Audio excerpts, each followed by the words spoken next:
اعوذ باللہ من الشیطان الرجیم بسم اللہ الرحمن الرحیم۔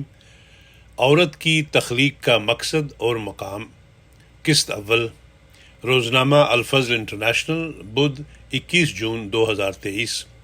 ارشاد ربانی ہے، وَبَثَّ مِنْهُمَا رِجَالًا كَثِيرًا وَنِسَاءً، سورہ نساء آیت نمبر 2۔ اور پھر ان دونوں میں سے بہت سے مرد اور عورتیں پیدا کر کے دنیا میں پھیلائے۔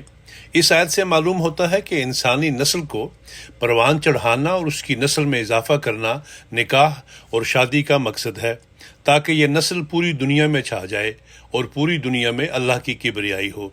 اللہ تعالیٰ دوسری جگہ ارشاد فرماتا ہے، اور اس کے نشانوں میں سے ایک یہ نشان بھی ہے کہ اس نے تمہاری ہی جنس میں سے تمہارے لیے جوڑے بنائے ہیں، تاکہ تم ان کی طرف مائل ہو کر تسکین حاصل کرو، اور تمہارے درمیان پیار اور رحم کا رشتہ پیدا کیا۔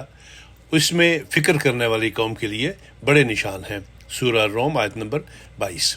اللہ تعالیٰ نے انسانی نسل کے بڑھانے کے لیے نکاح اور شادی کو ایک ذریعہ بنایا ہے، جس میں دو خاندانوں کا ملاپ ہوتا ہے، دو افراد کا ملاپ ہوتا ہے، اور اسلام نے اس کو بڑا مستحسن عمل قرار دیا ہے۔ بعض صحابہ نے کہا کہ ہم شادیاں نہیں کریں گے، تجرد کی زندگی گزاریں گے، تو آن حضرت صلی اللہ علیہ وسلم نے فرمایا کہ جو میری سنت پر عمل نہیں کرتا وہ مجھ میں سے نہیں ہوگا۔ میں تو شادی بھی کرتا ہوں، کاروبار بھی ہے، بچے بھی ہیں۔ کاروبار سے مراد ہے کہ زندگی کی مصروفیات بھی ہیں، ذمہ داریاں بھی ہیں۔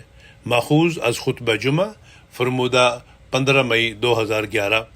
اللہ تعالیٰ نے مرد اور عورت دونوں کے درمیان مودت و رحمت پیدا کی۔ اللہ تعالیٰ قرآن کریم میں فرماتا ہے کہ تمہاری عورتیں تمہاری کھیتیاں ہیں۔ اس آیت کا مطلب یہ ہے کہ جس طرح ایک کسان کا تعلق اپنے کھیت سے اس لیے ہوتا ہے کہ وہ اس سے فصل، غلہ، اناج وغیرہ حاصل کرتا ہے، ٹھیک اسی طرح مرد کا تعلق بھی عورت سے نسل انسانی کی فصل کا حاصل کرنا ہونا چاہیے۔ جس طرح سے وہ اپنے کھیت سے محبت کرتا ہے، اسی طرح عورت سے بھی محبت کرنی چاہیے۔ الغرض، خدا تعالیٰ نے نسل انسانی کے اس تسلسل کا انتظام فرما کر بتا دیا کہ جس نے اللہ کے احکام کی اتباع اور اس کی اطاعت کا رویہ اختیار کیا، اسے خدا کی رضا اور جنت کی ابدی زندگی حاصل ہوگی۔ اس کے برخلاف جو نافرمان ثابت ہوگا، جس نے اللہ کی مرضی کے مطابق اپنی زندگی نہیں گزاری ہوگی، خدا اس سے ناراض ہوگا۔ جنت میں ایسی نعمت ہوگی جس کا انسان تصور بھی نہیں کر سکتا۔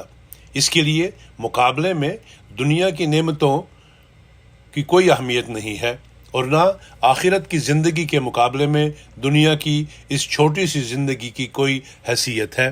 اس لیے اللہ کے بندوں کو، جن کو خدا کی رضا اور اس کی خوشنودی مطلوب ہے، صاف صاف بتا دیا گیا ہے کہ دنیا سے ان کا تعلق کتنا اور کس طرح ہونا چاہیے۔ اسلام میں عورت کا تصور۔ زمانہ جاہلیت میں عورت کا بہت برا حال تھا۔ لوگ لڑکی کی پیدائش باعث شرم و عار سمجھتے تھے، بچیوں کو زندہ درگور کر دیا جاتا تھا۔ لیکن اسلام نے عورت کی جان و مال اور عزت اور آبرو کی حفاظت کر کے اسے مکمل زندگی گزارنے کا حق دیا۔ جس طرح اللہ نے مردوں کے لیے مساوات اور آزادی کی فضا پیدا کی، اسی طرح عورتوں کے لیے بھی حقوق قائم کیے۔ لڑکیوں کے قتل کو حرام قرار دے کر اسے کبیرہ گناہوں میں شمار کیا۔ چنانچہ ایک صحابی قیس بن عاصم رضی اللہ عنہ رسول اللہ صلی اللہ علیہ وسلم کے پاس آئے اور کہا، اللہ کے رسول، میں نے دور جاہلیت اپنی 8 بیٹیاں زندہ درگور کی تھیں۔ آپ صلی اللہ علیہ وسلم نے فرمایا، ان میں سے ہر ایک کے عوض ایک غلام آزاد کرو۔ اس نے کہا، میں تو اونٹوں والا ہوں۔ آپ صلی اللہ علیہ وسلم نے فرمایا، اگر تو یہ چاہتا ہے تو پھر ہر ایک کی طرف سے ایک اونٹ قربان کر۔ سلسلہ احادیث صحیحہ، ترقیم البانی 3298۔ لڑکیوں کو زمانے جاہلیت میں زندہ درگور کرنے کا تذکرہ ملتا ہے، لیکن آپ صلی اللہ علیہ وسلم نے لڑکیوں کی پرورش کو فخر و ثواب کا باعث بتایا۔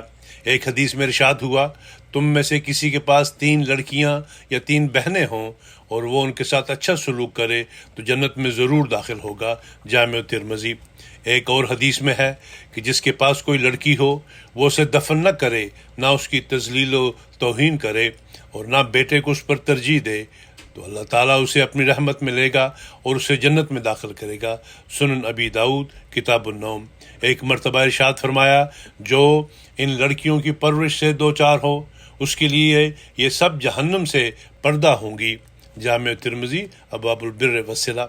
اسی طرح کی متعدد روایات ہیں جن کے ذریعے سے نبی کریم صلی اللہ علیہ وسلم نے لڑکیوں کی پرورش کی ترغیب دی اور ان کو لڑکوں کے برابر سمجھنے پر کہیں جنت کو واجب قرار دیا، اس کی خوشخبری دی تو کہیں جہنم سے نجات کا ذریعہ بتایا۔